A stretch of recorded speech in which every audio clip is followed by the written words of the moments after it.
Good morning, 4th Street. Good morning. Welcome everyone on this cold January day. This is Music Appreciation Sunday, and I want to thank Shirley for getting us started off with our music this morning. We have several different music things after some announcements as we work our way through the service. Please fill out the cards that have the red on top of them that you'll find in the pew racks, especially if you are a visitor. I would encourage you to give us your contact information if you're willing to do so we may be in touch with you. There is, as you recall, a congregational meeting today, immediately following the worship service. The purpose of that meeting is found on page 5 of your bulletin. That is to elect one member to fill a vacancy on the session in the class of 2015. That's the class that ends in June of 2015 as we're in this transition time. And also to engage in a visioning conference facilitated by the Reverend Dave Levick in order to provide members and friends of 4th Street an opportunity to suggest future directions and priorities for the church and its leadership. Again, remind you that we will call the meeting here in the sanctuary, and we will have the election, and then we will recess. We won't adjourn. We will recess to the fellowship or to the Great Hall, where on this cold day you will find lavender tablecloths and spring flowers as we vision towards spring as well. So they have a wonderful meal prepared for us, and following that we will engage in the visioning conference, and we will adjourn after that from the Great Hall. So I hope that you can stay. I look forward to having a day in the Great Hall of visioning forward and feeling for a moment like it's spring for at least a few moments. I trust others will probably be coming in through the morning because I know it's a little rough out there getting in. I'd also remind you, I haven't heard differently, the World Sabbath for Religious Reconciliation, a children's program, interfaith program, is at the Hartford Baptist Church this afternoon at 4. I know several of us need to be there before that, but if you are able to attend, I'd really encourage you to do that. You've had this in your bulletin the last couple of Sundays. We do have several prayer concerns. We hold in prayer Janet Bunt, as she grieves the death of a very good friend that she has known since childhood. Her friend died this past week in a tragic car accident. And we remember her friend Janet and Janet's friend, whose name is also Janet. We remember her family. And Janet is with us this morning, and our prayers are with you. Also, prayers for Jonathan King and his mother Charlotte King. These are friends of Betty and Stephen Burton. They're both going through surgical procedures, one on Friday and one this coming Monday. They are in our prayers. Cheryl Myers, who is now at home, but she is still recovering and gaining strength. And our secretary, Lola Fryer Davidson, and her family, as they stand with their oldest brother, Edward, in his struggle for cancer. And also LaMonica Harris, our bookkeeper, who lost a very close uncle last Sunday, so we remember her as well.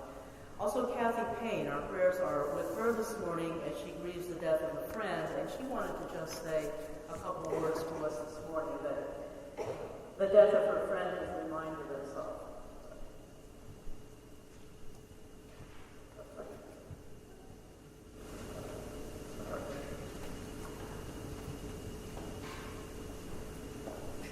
If you don't mind, I need to speak this morning. My friend, Mary Kay, that I've known for quite a while. Kathy, I don't think some people can hear you. My friend Mary Kay that died recently, I've known her for quite a while, she's 87. And her death, because it was unfortunate, she died alone in her house. I haven't been able to contact her in quite a while. We don't know the cause of death. She might have frozen to death. Anyway, she lived alone. And it just reminded me of a lot of things. I know Sharon wanted me to be brief this morning, but if you ask an area what time it is, they can tell you how to make a clock. But it reminded me that I guess my theme of just sharing it this morning is for all of us to remember to stay connected, whether somebody lives alone, far away, whether it's a teenager or you want their friends. When they go out of the house, you don't know if they're going to come back again. A phone tree that we can stay connected so that we know and have shared friends, numbers that we can contact. I had tried to contact her for quite a while. All the friends that she listed at Senior Center, there were several of them, but all their phone numbers were disconnected except mine. So I just wanted to share that thought that if anybody that you know lives alone, especially attentive to them and just try to remember all of us to have more connection with one another, with the phone tree, we haven't heard from somebody in a while, or to get friends, numbers of mutual friends, and to stay connected. Mary Kay, when I met her, was about atheist, but over here, she transitioned, so she loved dance, and so she dancing with Jesus. So on this visioning Sunday, I want to end on a positive note. Thank you. Thank you, Kathy, for our thoughts and prayers with you and also Mary Kay's family and other friends.